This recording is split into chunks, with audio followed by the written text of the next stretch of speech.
Dobrý večer prajem.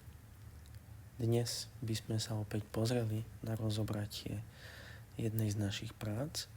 Konkrétne sa bude jednať o rozobratie práce, kde sme premenu realizovali za použitia estetických faziet z celokeramického materiálu IMAX. Tak v tomto prípade vidíme počiatočný stav a myslím, že vidíme aj jednotlivé odchýlky alebo to, čo budeme upravovať. A ako už môžeme vidieť na tejto začiatočnej fotografii, tak vidíme tu dominantné jednotky, ktoré sú dĺžkovo relatívne o dosť väčšie a dlhšie ako tieto dvojky. A vidíme tu medzeru, ktorá sa vyskytuje medzi dvojkou a trojkou na ľavej strane a medzery medzi zubami medzi jedničkami a medzi jednotkou a dvojkou na pravej strane a celkovo disharmóniu v chrupe, disproporcie a miernu asymetriu, môžeme to tak povedať. Takže prakticky toto bol náš výchozí stav. Takto vyzeral stav u pacientky, kde sme fotku zotovovali za použitia hákov. Takže tu vidíme, že jednak máme prítomné nie len estetické problémy, ale máme tu aj určité funkčné odchýlky. Konkrétne a tuto sa dostávame do ako keby takého skríženého zrizu. A vidíme, že máme tu rotáciu niektorých zubov, máme diastému medzi jednotkami a takisto disproporčné vlastne postavenie a pomer dĺžky a šírky jednotlivých zubov. Takže s týmto stavom sme sa pustili do práce. Náš návrh bol prakticky taký, že poďme zhotoviť fazety na horné zuboradie. Takže začali sme tým, že sme zuby pripravili na zhotovenie faziet, praxi, obrúsili. To brúsenie na prácu, kedy zhotovujeme estetické fazety, sa snažíme, aby bolo skutočne minimálne a veľmi šetrné k vlastným zubným tkanivám. A čo je veľmi častou otázkou, je to, kedy sa pýtate, koľko vlastne brúsime zo zubov, keď ideme robiť estetické fazety. Tak toľko, koľko je nutné, ale tá fazeta sa dá urobiť minimálne hrúbke 0,4 mm, takže tú hrúbku musí mať. A ak sa jedná o miesto, kde tá fazeta má pridať zubu objem, ako napríklad, keď sa pozrieme na túto dvojku, tak to brúsenie nemusí byť takmer žiadne. Ak sa však jedná o zub, ktorý chceme upraviť tou fazetou v podobe zmenšenia, tak samozrejme musíme z zuba ubrať, aby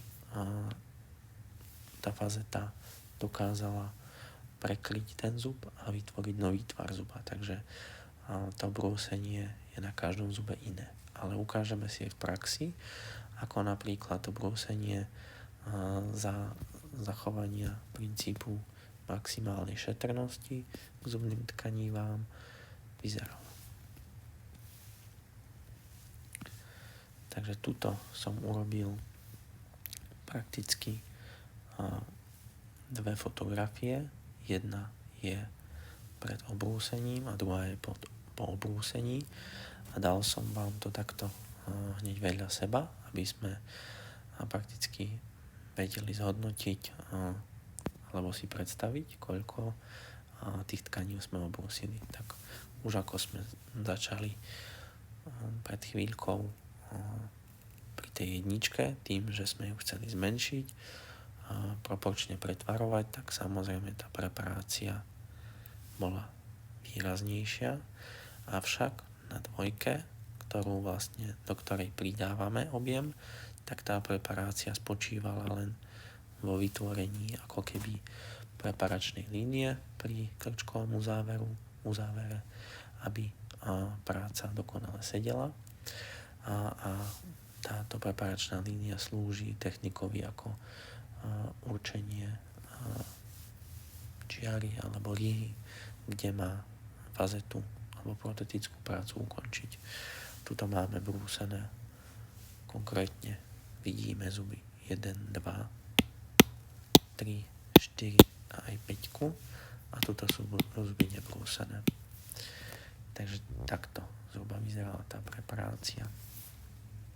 Následne po obrúsení zubov sme zuby zoskenovali a sken sme poslali nášmu technikovi Marekovi a pacientke sme zhotovili hneď v tom istom sedení dočasné fazety. Tie dočasné fazety, pokiaľ sa robia fazety týmto spôsobom, ako tu vysvetľujem, tak tie dočasné fazety vyzerajú úplne rovnako ako vlastné zuby, ktoré boli u pacientky prítomné pred obrúsením, pretože zaznamenávame stav pred obrúsením a potom po obrúsení hneď ten tvar vrátime, takže po ukončení sedenia pacient odchádza s rovnakými zubami, len máme už zaznamenaný stav, zoskenovaný a máme nahodené dočasné fazety. Hneď v momente prijatia dát náš technik začne pracovať na dizajnovom návrhu týchto faziet a tento dizajnový návrh vyzeral v tomto konkrétnom prípade takto, kde prakticky už môžeme zhodnotiť to, že máme upravené jednotlivé proporcie zubov. Venovali sme sa ako tej línii rezacích rán, tak aj línii a estetike ďasien, ktoré sme takisto upravovali a navrhli sme jednotnú líniu tej spodnej časti zubov, ale vlastne aj estetickú líniu hornej časti zubov, aby všetko spolu pekne ladilo. Tento dizajn si vždy prejdeme spolu s pacientom a povieme svoje pripomienky, takisto ak má pacient nejaké výhrady, určite ich do toho procesu zakomponujeme a vyberieme si odtieň, z ktorej bude náš technik prácu vyrábať. Po odsúhlasení všetkých týchto úprav, výbere odtieňa, vlastne technik môže začať pracovať na zhotovení práce a pacient ide domov a funguje s dočasnými fazetami, až kým nepríde opäť späť k nám na nalepenie definitívnej práce. To nalepenie definitívnej práce v prípade faziet je zhruba 10 dní a v tomto konkrétnom prípade po nalepení ten stav vyzeral takto. Takže môžeme zhodnotiť, čo sa nám podarilo zmeniť na zuboch, do akej miery a vidíme, že prakticky sme odstránili každú jednu odchýlku, ktorú sme si uviedli na začiatku tohto videa. Zmenili sme odtieň zubov podľa požiadavky pacientky, upravili sme líniu aj mäkkých tkaní, to znamená ďasien, aby sme prakticky okraje zubov skrýli mierne pod hornú peru. Nechceli sme ho pôsobiť estetickejšie a takto vidíme porovnanie stavu pred a po. Takže